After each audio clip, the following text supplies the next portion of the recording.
Olá! Prosseguindo no estudo do Livro dos Espíritos de Allan Kardec, estamos estudando a terceira parte deste livro, As Leis Morais. Estamos agora no capítulo 10 dessa terceira parte, Lei de Liberdade. Neste vídeo, damos início ao estudo do tema fatalidade. Neste vídeo, vamos examinar duas questões e um comentário de Allan Kardec.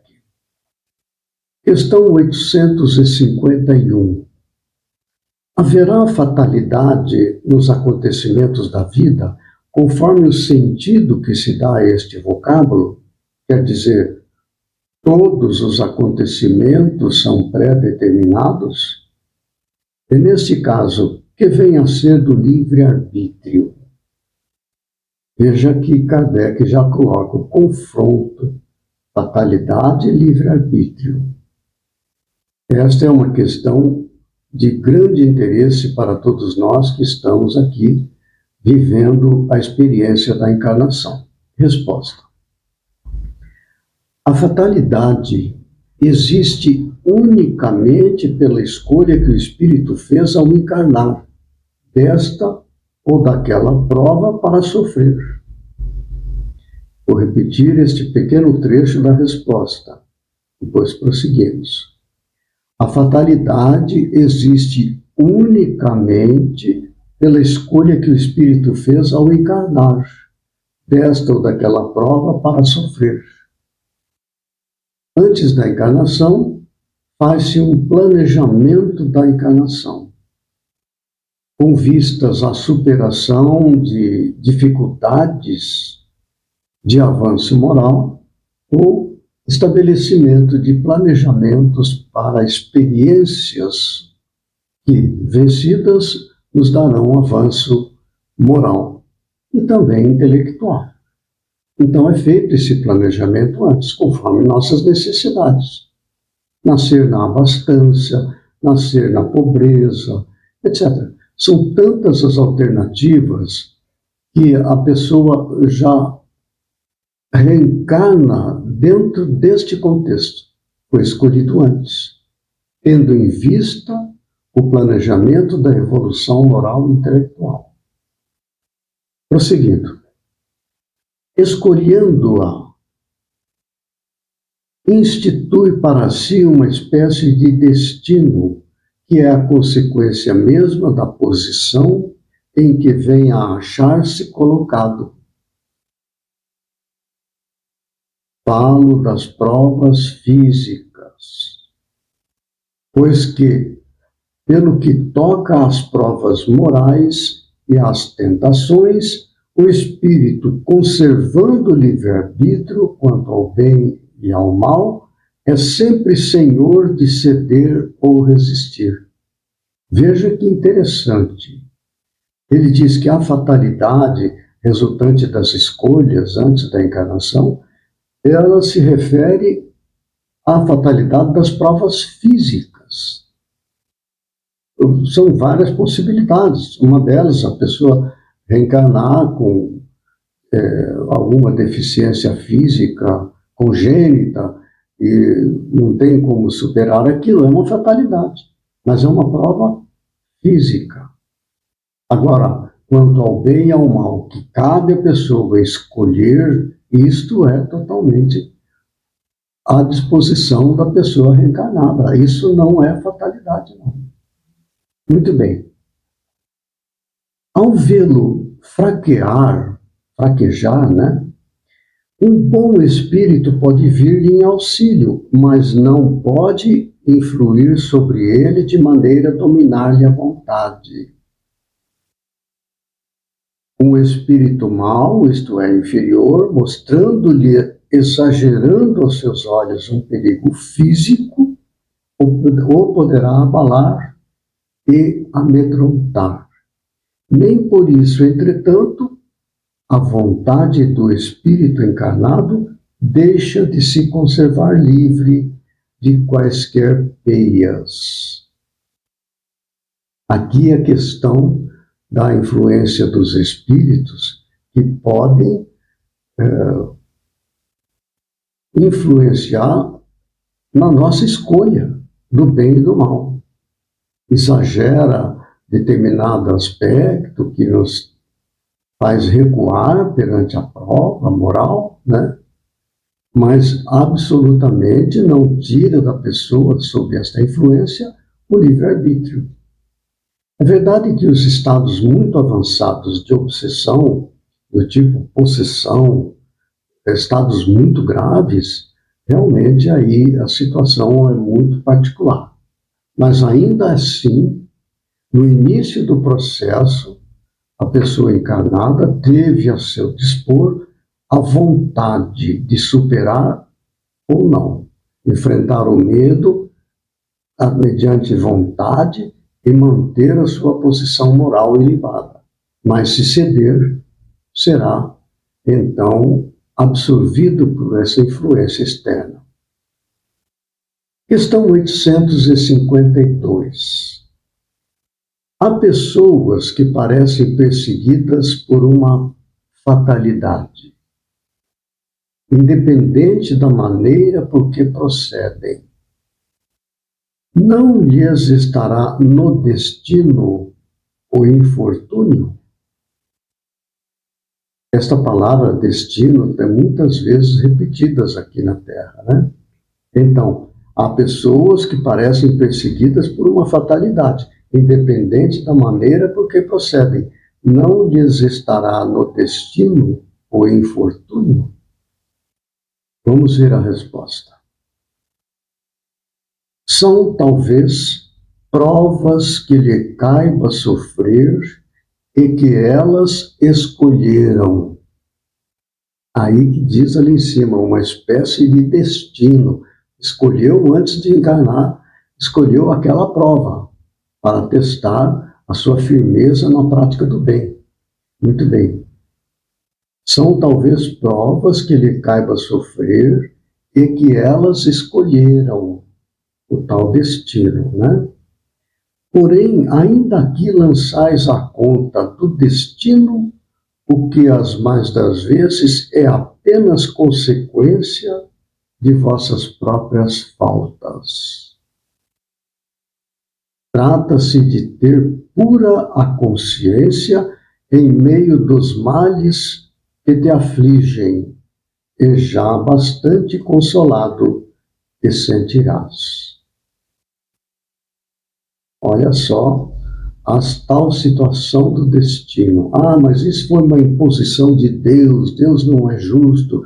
Como é que eu nasci com esta situação insuperável e outras pessoas andam... Primeiramente, a encarnação, com o seu conjunto de dificuldades, de provas e tudo mais, favorecem o enfrentamento e, vencendo a prova, avançamos espiritualmente, evoluímos para uma posição mais elevada. Então, a encarnação é planejada com este fim. Não existe acaso em absoluto. Ah, Deus não é justo, etc. Isto é bobagem, nada disso. É um planejamento de encarnação.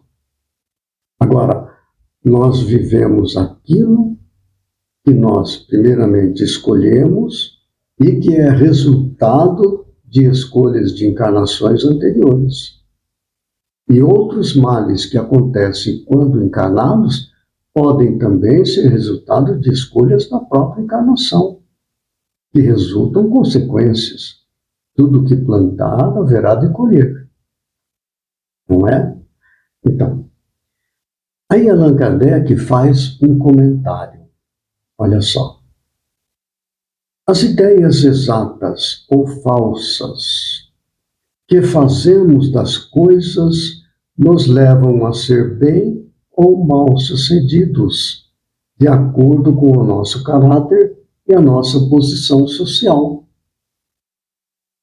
Então veja bem a responsabilidade que temos. Olha, as ideias exatas ou falsas que fazemos das coisas nos levam a ser bem ou mal sucedidos, de acordo com o nosso caráter e a nossa posição social. Há este lema que o Espírito da Verdade traçou para os espíritas. Para toda a humanidade é verdade, né? Mas para os espíritas, o Espírito da Verdade, ele fala assim: espíritas, amai-vos, este é o primeiro ensinamento. Instruí-vos, este é o segundo. Quando nós escolhemos amar as circunstâncias que a vida nos oferece, tudo parece mais suportável. E quando nos instruímos, acabamos por compreender por que aquilo dessa maneira. E a nossa vida se transcorre de maneira mais serena, mais suave, muito mais suportável. Amai-vos e instruí-vos. Prosseguindo o comentário de Kardec. Achamos mais simples e menos humilhante para o nosso amor próprio atribuir antes à sorte ou ao destino os insucessos que experimentamos, do que a nossa própria falta. O orgulho, né? Muito bem.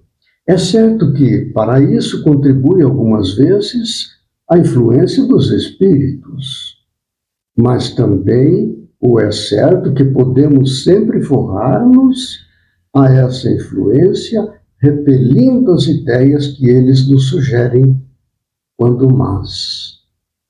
Então veja os desafios da encarnação. São coisas, sim, extraordinárias. Se nós vivemos em determinadas circunstâncias sobre as quais nada poderá mudar na nossa escolha, esta fatalidade partiu de uma escolha antes da encarnação, para que então, vivendo aquela experiência, nós possamos evoluir espiritualmente. E assim por diante. Esta é a grandeza do entendimento que nos dá da vida, da encarnação, o seu propósito. Nós todos seguimos na evolução para Deus. Nós então reencarnamos muitas vezes, superando os apegos de natureza material, natureza animalizada, que ainda está muito forte em nós, desenvolvendo a natureza espiritual, que ainda está em grande parte latente em nosso ser. Então, as encarnações têm esse objetivo, para nos ajudar a superar a matéria e desenvolver o espírito, através do amor e da instrução. Através de amor e da instrução, são essas duas asas que nos levarão para Deus, onde está a suprema felicidade. Disse Jesus: bem-aventurados que têm puro coração, porque verão a Deus.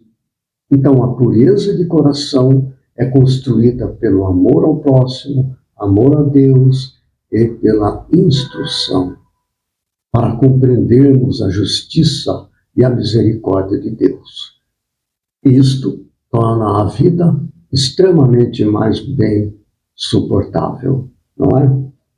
Muito bem, o livro Evangelho segundo o Espiritismo trata desta questão das aflições no capítulo 5, onde nós vamos falar ali, encontrar estudos que Allan Kardec nos traz, causas anteriores das aflições, aquelas que vêm de encarnações anteriores, onde nos comprometemos com a consciência, e causas atuais das aflições.